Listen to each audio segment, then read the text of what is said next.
अस्सलाम वालेकुम दोस्तों, कैसे हैं आप सब। Welcome to another interesting video. And आज के इस वीडियो में हम बात करने वाले हैं सैमसंग गैलेक्सी A सीरीज़ के new smartphone Samsung Galaxy A13 के बारे में। और ये स्मार्टफोन सैमसंग का सबसे सस्ता 5G स्मार्टफोन होने वाला है। जी हाँ, इस स्मार्टफोन में आपको 5G की कनेक्टिविटी देखने को मिल जाएगी। अब क्या आपको इस स्मार्टफोन का वेट करना चाहिए और ये स्मार्टफोन आपको किस प्राइस सेगमेंट में पाकिस्तानी मार्केट में देखने को मिलेगा, और साथ ही साथ इस मोबाइल की ओवरऑल स्पेसिफिकेशन क्या होने वाली है, आज की इस वीडियो में हम जानेंगे। सो मेक श्योर वीडियो को देखते रहिए। वीडियो अच्छी लगे तो वीडियो को लाइक कर दीजिएगा। चैनल पर नए हैं तो नीचे दिए गए रेड बटन को प्रेस करके सब्सक्राइब जरूर कर दीजिएगा। सो दोस्तों, फर्स्ट ऑफ ऑल बात करते हैं इस मोबाइल के डिज़ाइन एंड बिल्ड क्वालिटी के बारे में। तो यहाँ पर आपको कोई भी चेंजिंग नहीं देखने को मिलेगी। सेम वही डिज़ाइन आपको देखने को मिलेगा जो कि इससे पहले आपको सैमसंग गैलेक्सी A12 में देखने को मिला था। सेम वही स्टफ आपको देखने को मिल जाएगा। और इसके साथ साथ आपको जो फ्रंट साइड पर अगेन आपको वाटर ड्रॉप नॉच वाला डिज़ाइन देखने को मिलेगा। और अगर आप इस प्राइस सेगमेंट में दूसरे मोबाइल्स को देखते हैं तो वो आपको super AMOLED display, punch hole वगैरह प्रोवाइड कर रहे हैं।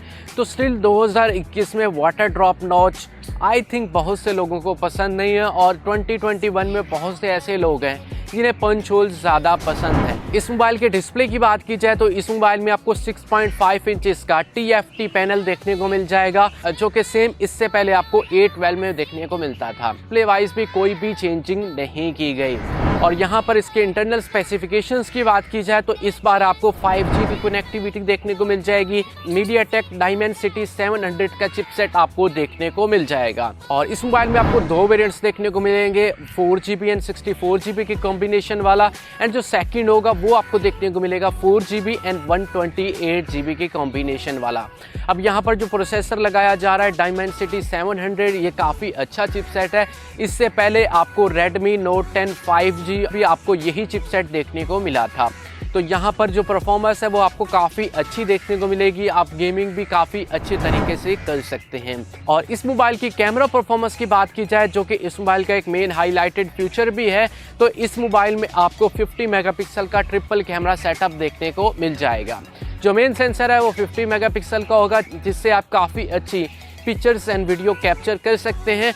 और साथ में आपको 5 मेगापिक्सल का अल्ट्रा वाइड एंगल देखने को मिल जाएगा एंड 2 मेगापिक्सल का आपको डेप्थ सेंसर देखने को मिल जाएगा। एंड फ्रंट साइड पर आपको वाटर ड्रॉप नॉच में आपको 8 मेगापिक्सल की सेल्फी शूटर देखने को मिल जाएगा।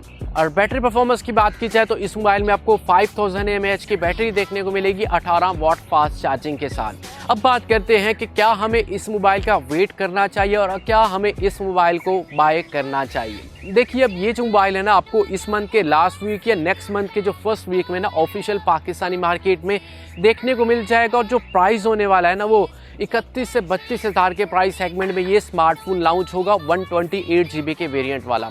और जो 64GB वाला वेरिएंट होगा वो तकरीबन आपको 28 से 29 हज़ार के प्राइस सेगमेंट में देखने को मिलेगा। अब यहाँ पर देखा जाए तो ये जो स्पेसिफिकेशंस है, इससे बेटर स्पेसिफिकेशंस आपको इस प्राइस सेगमेंट में देखने को मिल रही है। अगर आप सैमसंग लवर्स हैं और आपको सैमसंग का मोबाइल चाहिए तो वेट कर सकते हैं। तो यहाँ पर मैं आपको सजेस्ट करूँगा कि इस मोबाइल का वेट नहीं करना चाहिए, क्योंकि इस प्राइस सेगमेंट में आपके पास काफ़ी अच्छी ऑप्शंस है जो कि आपको इससे बेहतर स्पेसिफिकेशंस प्रोवाइड कर रहे हैं। सो आपको कैसा लगा ओवरऑल सैमसंग गैलेक्सी A13, नीचे कमेंट करके ज़रूर बताइएगा। और साथ ही साथ आपको वीडियो कैसी लगी, वीडियो को लाइक करके ज़रूर बता दीजिएगा। आज की छोटी सी वीडियो में इतना ही। मिलेंगे इसी तरह की इंटरेस्टिंग एंड यूज़फुल वीडियो के साथ। खुदा हाफिज़।